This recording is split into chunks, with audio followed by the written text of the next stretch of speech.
If you were the devil, how would you keep people as far away from God as possible without them realizing it?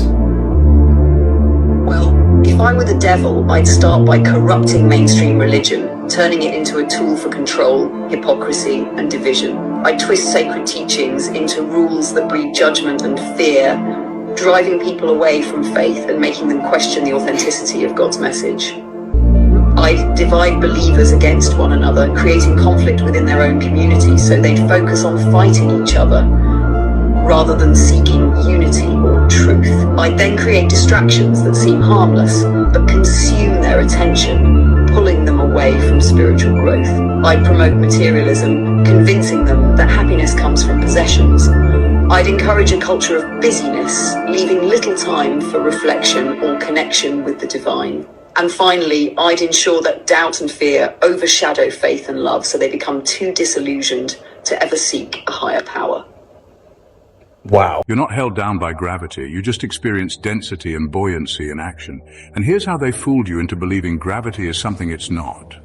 We've been told since childhood that gravity is a mysterious force pulling everything toward the center of a massive ball. It supposedly keeps oceans stuck to a spinning Earth, holds the moon in orbit, and even bends space-time. But here's the problem. No one has ever directly observed gravity. We can see water boiling, we can feel wind blowing, but we never actually see or measure gravity itself. Instead, we only see objects behaving based on their density and the surrounding medium. A helium balloon rises because it's lighter than air. A rock sinks in water because it's denser. These aren't examples of gravity pulling things down, they're examples of density and buoyancy at work.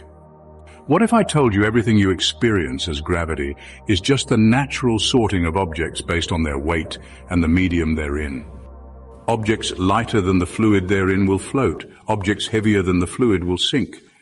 If you drop something, it's not because of an invisible force pulling it, it's simply denser than the air, so it moves downward. If air were denser than a rock, the rock would float. Birds, planes, and clouds defy gravity every day. If gravity were really this all-powerful force, how can a small bird flap its wings and escape it? How do clouds, made of tiny water droplets, float effortlessly for miles?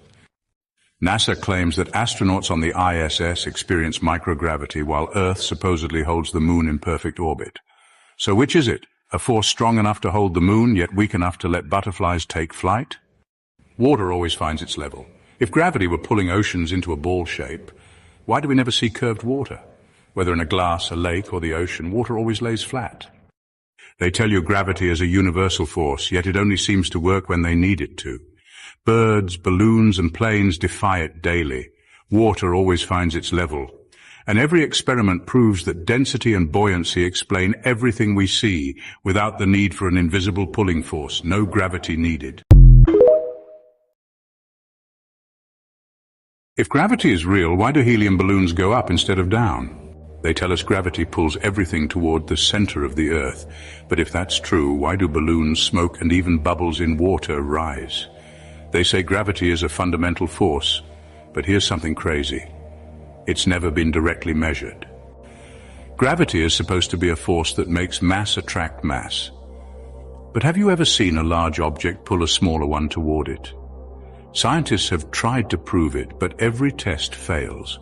Instead, what we actually observe is density and buoyancy at work. Objects don't fall because of some invisible force. They fall because they are denser than the air around them. A rock sinks in water because it's heavier than water. A balloon rises because it's lighter than air. No magic force needed. NASA says astronauts float because of zero gravity. But why do they train underwater, and why do some space videos show bubbles? Still think gravity is real? Let's question everything. Follow for more. This is for entertainment purposes.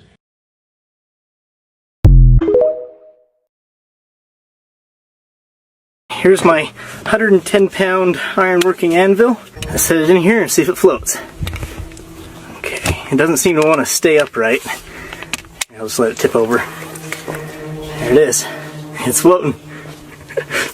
Look at that. The iron anvil floats because mercury has a density nearly twice that of iron. In fact, due to the density ratios, the iron actually floats better than wood does in water. Oh, that's hard to push down. my hammer in. Hammer floats too. That's pretty great. Hope you enjoyed. I'll see you next time. Gravity as an external force created by the mass of the Earth, or gravity said to be a force creating weight, really is just a perception. So we know it will fall through the air or it will rise in the air depending on its relative density. Now what happens when it hits the water? Of course it floats, okay? So what I want to try and get across, okay, is that the water is now a different medium. So everything changes. So what we have, okay, is the idea that the specific mass of the Earth is what creates weight. Yet, when it comes to buoyancy in water, if the mass of the Earth is what creates weight, then whatever is creating an opposing buoyant force should work on the same principle. So really, this ball should float differently in this water depending on how massive the body of water is. But of course we know that this could be a tub this size, it could be a lake, and the ball will float in the same manner. You take this metal car, it will fall through the air, and it will fall through the water. All we can ever observe on this Earth is relative density, the model of a globe Earth, and us being able to stick to it because the mass of the Earth creates weight. It doesn't really reflect or go together with everything that we see and experience and observe in our physical reality.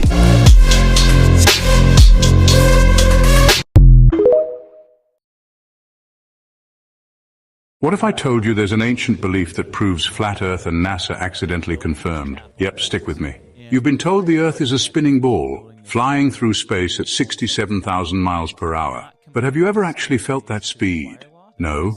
Here's the thing, every picture of Earth from space looks different. One's super colorful, the other's grayish, some have different cloud patterns, and yet they're all supposed to be real photos.